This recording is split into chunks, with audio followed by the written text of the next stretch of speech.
안녕하세요. 알쓸맥자 류난세입니다. 한 주 잘 보내셨나요? 일제강점기가 학폭입니까?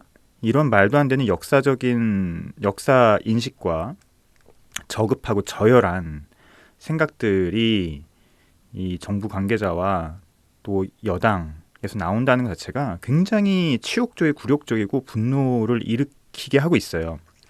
이거는 좌우를 떠나서 대한민국 국민이라고 하면 36년 동안 우리 할아버지 할머니 조상들이 그다음에 이 국토가 당했던 그 치욕적인 역사들, 그리고 그 뒤에 우리가 얼마나 많이 힘든 삶을 살았습니까?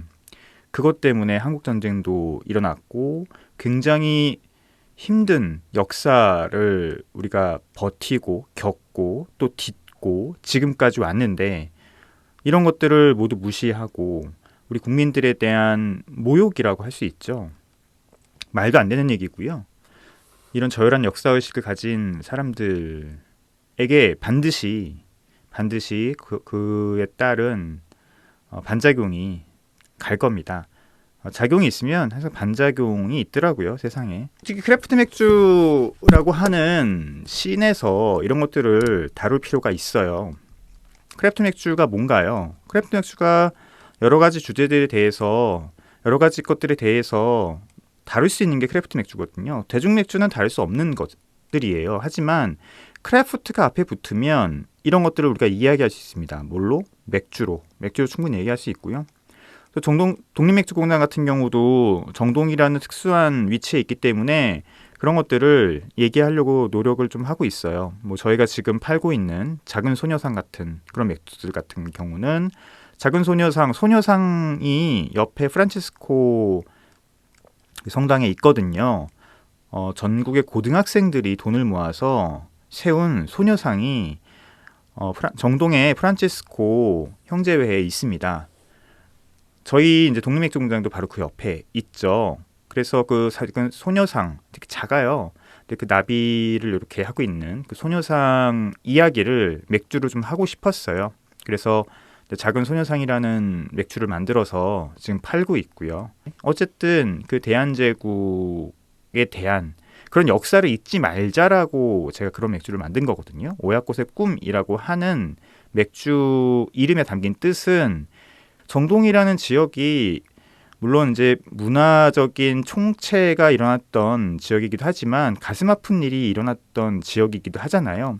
하지만 지금 정동은 어떤가요? 지금 정동은 너무 아름답고 너무 평화로운 곳이거든요.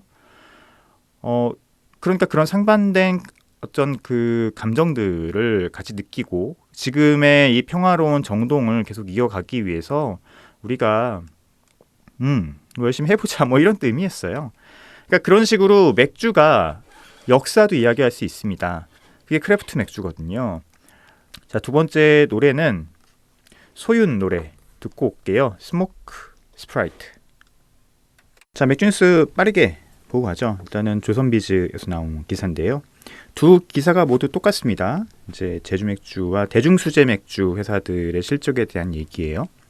제주맥주 같은 경우는 3월 19일 날 나온 기사인데요.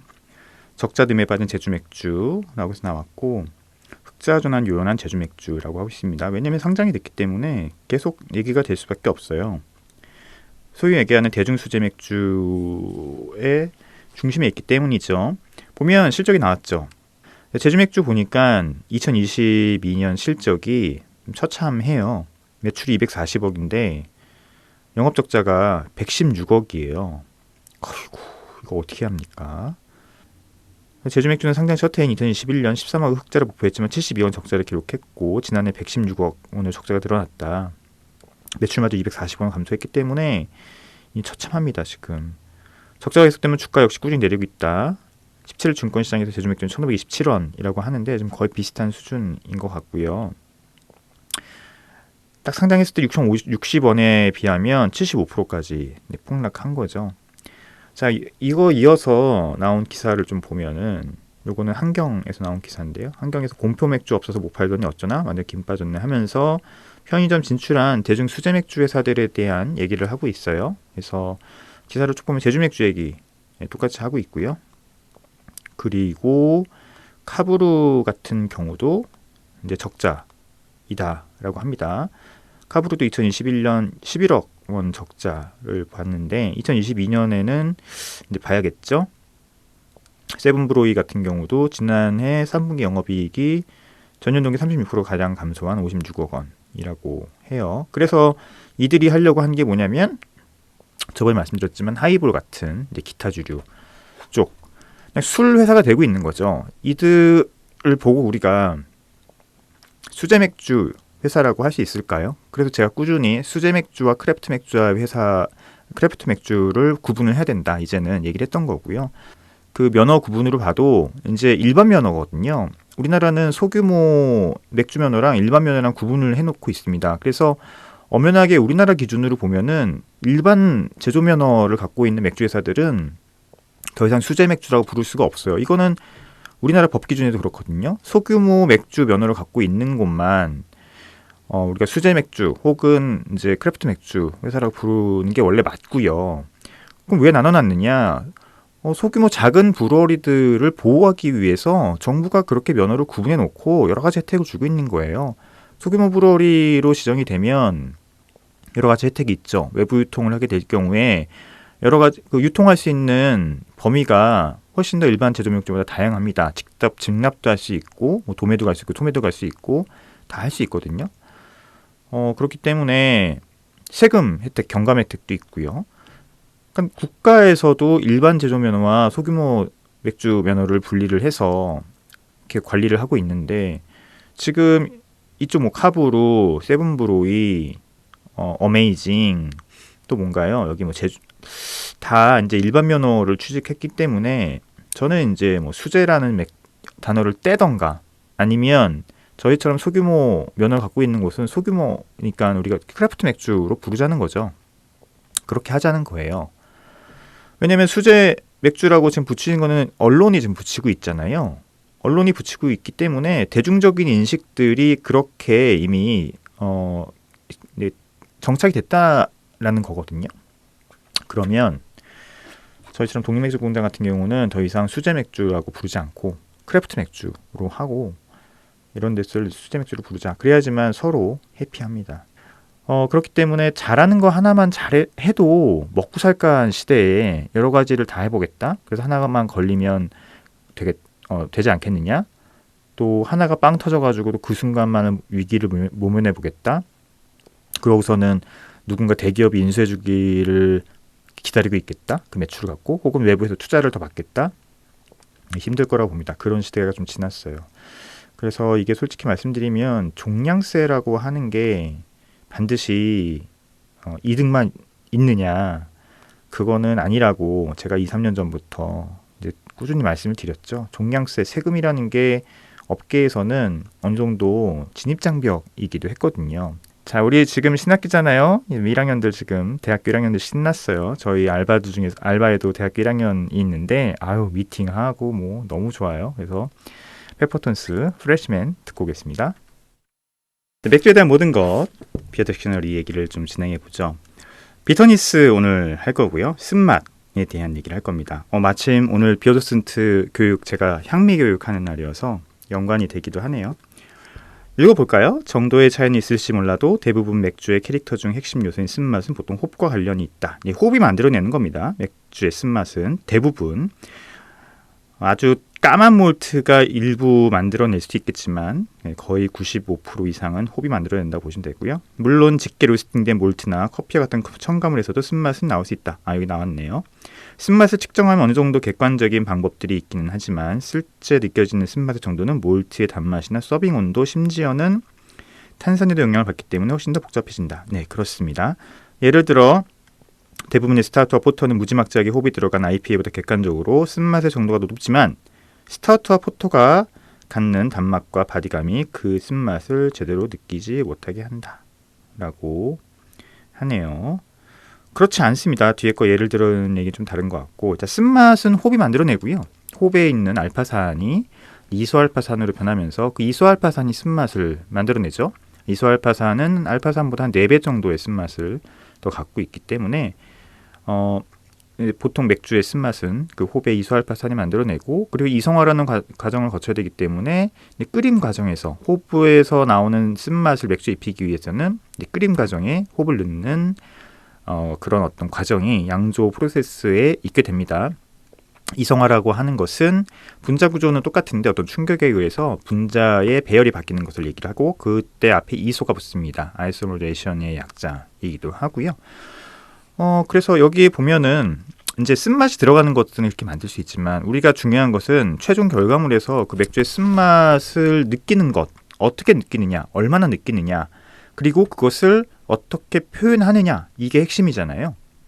이게 결국은 핵심이죠. 맥주에서. 맥주가 뭐 보는 것도 아니고 음식이기 때문에 맛보고, 그리고 만약에 그냥 맛만 보고 그냥 넘어가면 상관없지만, 전문가의 이제 단계로 넘어가면 그 쓴맛을 어떻게 표현할 것이냐, 그리고 또 하나는 내가 느끼는 쓴맛이 과연 정답이냐. 정답은 절대 아니고요. 정답이 있을 수는 없죠. 근데 그런 것들이 항상 이 맥주 향미 테이스팅의 이슈라는 말이에요. 근데 맥주는 굉장히 재밌는 게 다른 술과 다르게 이 쓴맛을 숫자로 표현을 해냅니다. 놀랍죠? 그게 바로 IBU라는 거고, 이 뒤에도 나오겠지만 IBU라는 거예요. IBU는 인터내셔널 비터니스 유닛이라는 약자로 맥주의 쓴맛을 숫자로 표시해놨어요. 1부터 100까지. 100일수록 엄청 쓴맛이고 1일수록 쓴맛이 안 나는 거죠.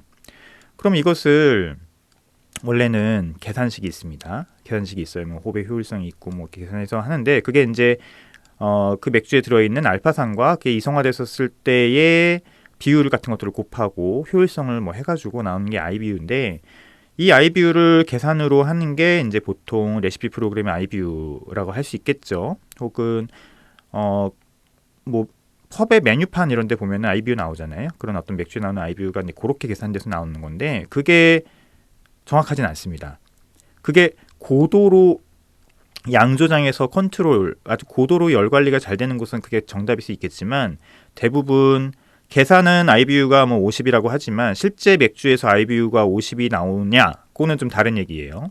양조 과정에서는 얼마만큼 되게 굉장히 많은 변수들이 있기 때문에, 그래서 정확한 IBU를 측정하기 위해서는 실험실에서 측정을 해야 됩니다. IBU 같은 경우는 1mg 이소알파산이 1리터에 있는 걸 얘기하거든요. 1ppm을 얘기합니다. 그래서 1ppm의 이소알파산이 1IBU를 얘기하는데, 실제 이것을 알기 위해서는 정말 정교한 실험실에서 무지막지한 돈을 투자를 해서 알아봐야 되는데, 대부분 양조장은 그렇지 못해요. 그래서 대부분 맥주에 나오는 IBU는 물론 굉장히 큰 양조장 같은 경우는 그런 실험실에서 하겠지만, 작은 양조장 같은 경우는 그런 계산식에 나오는 것을 맞겠거니 하고 보여주는 겁니다. 하지만 테이스터, 특히 이제 맥주 전문가, 뷰도슨트 같은 맥주 전문가들 같은 경우에는 그런 것들을 내 혀에서 감지를 해서 IBU를 감별해내고 얘기하는 것이 되게 중요한데, 거기에는 또 엄청나게 많은 변수들이 많이 있어요. 예를 들어서 이 쓴맛이랑은 맛이잖아요. 결국은 혀 위에는 미뢰를 우리가 감지하는 건데, 미뢰에서 사람들마다 미뢰의 개수가 달라요. 유전적으로 달라요. 그렇기 때문에 누구의 감별해낸 쓴맛이 정답인지 우리가 절대 얘기할 수 없습니다. 누구는 미뢰가 많은 사람들은 조그만 쓴맛을 갖고도 많이 감지해낼 것이고, 미뢰가 뭐 별로 없는 사람들은 감지하지 못하겠죠. 그죠? 그래서 우리가 감지해내는 IBU에 대해서 솔직히 아주 정확할 수는 없어요. 하지만 그럼에도 불구하고 우리는 어떤 맥주를 마셨을 때 그 쓴맛을 감지해내고, 그 쓴맛을 이거 되게 써요 라고 하면 이상하잖아요. 그것을 우리가 숫자로 표현하면 조금 더 그 맥주를 이해하고 그 사람들에게 그 맥주를 이해시키는 데 도움이 된다는 거죠. 그래서 우리가 먼저 해야 되는 일이 뭐냐면 나의 혀를 캘리브레이션 하는 거예요. 내가 느끼는 쓴맛의 정도를 캘리브레이션 하는 게 되게 중요합니다. 어떻게 캘리브레이션 하느냐, 일단은 굉장히 공인된 맥주의 쓴맛을 먼저 감지할 필요가 있습니다. 예를 들어서 어떤 맥주는 굉장히 오랫동안 이 맥주의 쓴맛이 IBU로 표시되는 경우도 있어요. 예를 들어서 어떤 맥주가 IBU가 50이야. 그 맥주를 계속 마시는 거죠. 한 번 마셔서는 안 돼요. 계속 마셔야 돼요. 그러면 내 혀가 IBU 50을 정확히 감지하게 되겠죠. 그 맥주가 정확히 만약에 그 맥주의 IBU가 50이라고 하면 그리고 내 혀가 그 IBU 그 맥주의 쓴맛을 느낀다고 하면 이 정도의 쓴맛이 IBU 50이구나라는 것을 내가 감지하게 됩니다. 그리고 그걸 기억해야 돼요. 암기해야 됩니다. 향미는 무조건 암기입니다. 그래서 내 혀가 나의 감각기관이 이러한 환경에서 IBU의 50의 쓴맛을 이렇게 기억하는구나를 내가 먼저 알아야 돼요. 그럼 모든 기준의 출발점은 거기서 시작되는 거예요. 그래서 IBU 50인 맥주를 한 번 마셔서는 안 돼요. 적어도 수십 잔 아니면 수백 잔을 마셔야 돼요. 그래서 내 뇌가 IBU 50을 정확하게 기억하게 만들어야 돼요. 그리고 만약에 기회가 된다면 한 IBU 30이나 IBU 20 정도의 맥주를 또 그렇게 마시는 거예요. 그러면은 내 감각기관은 IBU 50과 IBU 30에 대한 쓴맛의 정도를 이제 기억하게 되겠죠. 그러면 그거보다 쓰면 IBU가 60, 더 쓰면 70. 그거보다 쓴맛이 낮은데 내가 느끼는 30보다 높아. 그럼 IBU가 40. 내가 느끼는 IBU 30보다 낮으면 쓴맛이 낮으면 IBU 20. 이런 식으로 이제는 우리가 한 두 가지 조건을 갖고서는 나머지 쓴맛을 구별할 수 있습니다. 세세하게 구별할 수는 없어요. 그거는 불가능한 일이에요. 하지만 우리가 예를 들어서 내가 IBU 50과 30을 내 머리 혹은 혀가 기억하는 건 아니에요. 머리가 어차피 다 뇌가 기억하는 거니까. 내가 기억한다고 한다면 20, 30, 40, 50, 60 적어도 70까지는 IBU를 대략적으로 맞출 수가 있어요. 정확하진 않아요. 정확한 건 불가능해요. 그죠? 그러면 대부분의 맥주는 IBU 20에서 70 사이에 있습니다. IBU 50 넘어가는 맥주도 굉장히 드물어요. 몇몇 IPA 굉장히 트리플 IPA나 이렇게 쓴맛이 높은 IPA들은 60, 70까지 가는 경우도 있지만 대부분의 맥주들은 20에서 50 사이에서 쓴맛을 만들어내곤 합니다. 그러면 우리는 대부분의 맥주에서 20, 30, 40, 50 정도의 IBU만 내가 구별을 하고 감각적으로 그것들을 얘기할 수 있고 전달할 수 있으면 그게 맥주 전문가의 영역이에요. 이해하시겠죠? 비터니스는 그런 식으로 우리가 감지할 수 있어요. 그러니까 어차피 맥주라고 하는 게 우리는 마시고 그리고 전문가라고 하는 예를 들어 소믈리에라고 하면 그런 것들을 종합적으로 그런 정보를 전달하고 혹은 그 정보를 전달하는 것만 그치면 안 되죠. 전문가는 그 맥주의 총체적인 어떤 평 그리고 레코멘데이션 여러 가지 음식과의 어떤 조화 이런 것까지 얘기를 해야지만 우리가 맥주 전문가라고 얘기를 하는데 그랬을 때의 쓴맛을 그렇게 표현할 수 있는 거예요. 그래서 이제 IBU가 뒤에 나오면 이제 다시 얘기를 하겠지만 쓴맛은 그렇습니다. 근데 여기 보면은 예를 들어 근데 여기서 이제 중요한 게 한 가지가 있는데 여기도 나왔는데 이 쓴맛을 고유하게 우리 딱 느낄 수 있는 게 아니고 맥주에는 쓴맛만 있는 게 아니잖아요. 단맛도 있고 신맛도 있고 여러 가지 향들도 있잖아요. 이런 것들이 고유의 그 쓴맛을 이렇게 가려줘요. 특히 단맛이 같이 있는 경우에는 두 개가 밸런스가 맞으면서 IBU 50이 절대 50처럼 느껴지지 않습니다. IBU 25, 30처럼 느껴지는 경우도 있거든요. 그래서 IBU 50을 정확하게 우리가 기억하고 있는 게 중요하고 예를 들어서 중요하고 만약에 여러 가지 이제 많이 마셨을 때 그런 단맛이 이 IBU를 뭔가 가린다는 느낌이 딱 들면은 얘기를 해줘야 돼요. 내가 생각했을 때는 이 맥주는 IBU 한 50 정도 될 것 같은데 여기 여러 가지 단맛들 때문에 밸런스가 맞아서 실제 우리가 느끼는 이 쓴맛은 IBU 한 30 정도 되는 것 같습니다. 그런 것들은 뭘 의미하죠? 이런 것들 여러 가지를 의미합니다. 맥주가 밸런스가 되게 좋다는 얘기예요. 밸런스가 좋다는 얘기는 음용성이 좋다는 얘기죠. 음용성이 좋다는 얘기는 맛있다고 느낄 가능성이 높다는 거고 마시기 편하다는 거죠. 또 자체적인 밸런스가 맞기 때문에 거기에 보완이나 대조될 수 있는 음식들이 꼭 없어도 돼요. 혹은 대조되는 음식보다는 보완되는 음식들이 좀 더 있으면 이 페어링이 좀 맞을 거예요. 이런 것들을 종합적으로 우리가 얘기할 수 있거든요. 근데 이게 맥주 전문가의 영역이죠. 쉽지는 않습니다만 아주 재미있고 흥미로운 영역이고요. 그래서 이 맥주 향미 테이스팅 부분은 전체적인 감지 능력 이런 거 개볼 필요 없습니다. 아무 필요 없고요. 중요한 거는 노력이에요. 노력. 재능 이런 거 필요 없어요. 재밌어서 계속 해보는 게 중요하고 더 중요한 거는 이 밑에 있는 이 맛의 정체를 정확하게 알고 있어야 돼요. 그래서 많이 마시는 게 물론 중요하지만 많이만 마신다고 중요한 게 아니에요. 많이만 마신다고 우리가 그 맥주에 대해서 좀 더 잘 설명하고 맥주에 대해서 좀 더 잘 얘기할 수 있는 건 아닙니다. 많이 마셨다고 자랑할 수 있겠지만 뒤에 있는 과학적인 백그라운드들이 더 중요합니다. 스마트 하나도 너무 많이 얘기를 했다. 자, 블렌딩 넘어가죠. 블렌딩, 완성된 맥주들은 목표한 풍미를 얻기 위해 종종 섞기도 한다. 블렌딩, 즉 혼합이라는 단어는 대부분 배럴 숙성 또는 자연 보열 맥주와 연관되어 있다. 블렌딩한 맥주는 왜 막 양조된 맥주와 오래 숙성된 맥주를 단순 혼합한 것일 수도 있고, 배럴이나 푸더 같은 곳에서 이루어지기도 한다. 그래서 이런 것들을 하는 사람들을 마스터 블렌더라고 하는데, 이 모든 것을 파악하고 있어야 하며 미묘한 뉘앙스와 균형감 모두를 살린 맛있는 맥주를 창조하기 위해 아주 정확한 타이밍에 정확한 재료와 조치를 선택해야 하고 전체적으로 잘 연결해야 한다. 맞습니다. 이게 어려운 일이에요. 근데 블렌딩은 뭐 맥주만 일어나는 게 아니죠. 뭐 와인에서는 굉장히 뭐 그냥 흔하게 일어나는 일이고요. 칵테일도 마찬가지고요. 그래서 와인에서는 여러 가지 품종에서 나오는 와인을 섞죠. 근데 위스키도 그렇죠. 위스키도 블렌딩 위스키 같은 경우는 여러 가지 원주들을 섞어서 가장 대중들에게 적합한 어떤 술을 딱 해주는 거. 그게 이제 마스터 블렌더의 역할이죠. 맥주도 그런 게 있다는 얘기예요. 뭐 많죠. 뭐 람빅, 뭐 아니면 플란더스 레드에일도 그렇고, 옛날에 포터, 그죠? 과거의 포터도 당연히 그랬고, 브라운 에일도 예전에 뭐 17세기, 18세기에는 이렇게 다 블렌딩해서 마셨고, 지금도 체코 같은 데서도 체코 펍에 가잖아요. 그러면은 흑맥주랑 필스너를 이렇게 섞어가지고 주기도 하고, 뭐 기네스랑 바이스비랑 섞어서 주기도 하고, 독일도 있습니다. 독일도 제발 말씀드렸죠. 뭐 독일 같은 데 가도 여러 가지 맥주를 섞어서 마시는 그런 풍습들이 있습니다. 절대 맥주를 섞는 게 이상한 게 아니에요. 근데 중요한 건 뭐다?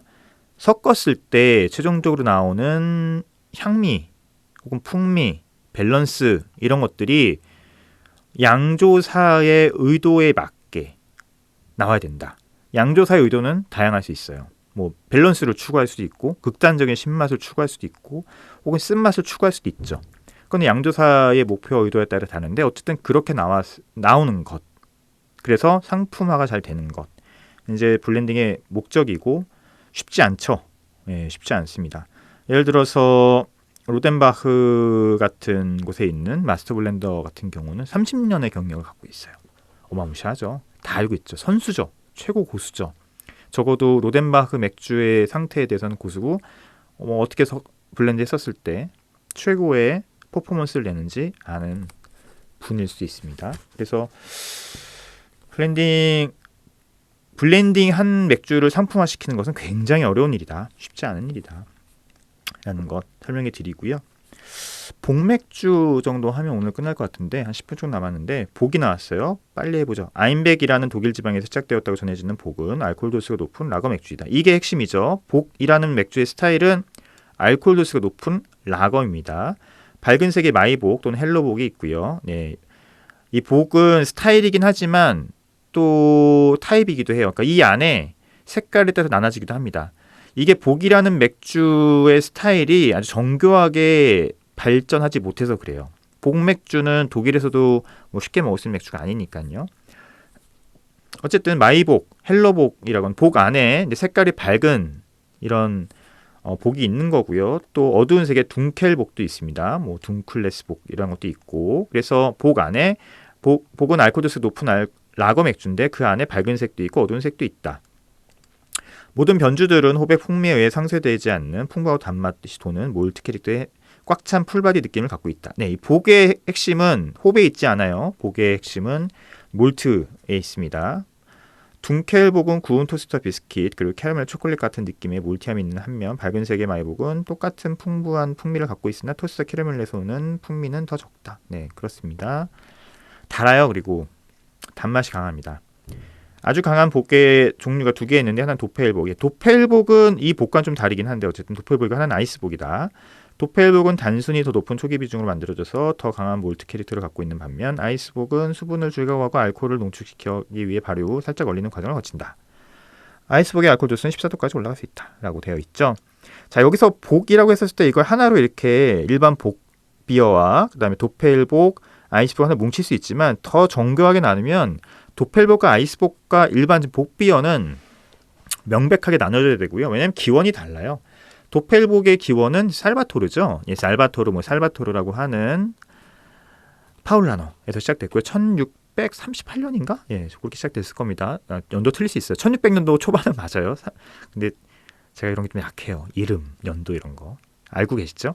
어쨌든 이 살바토르가 메인이죠. 그리고 그 기원이 이제 그 사순절 때 수도사들이 먹기 위해서 만든 맥주가 바로 이 도펠복 스타일이고요.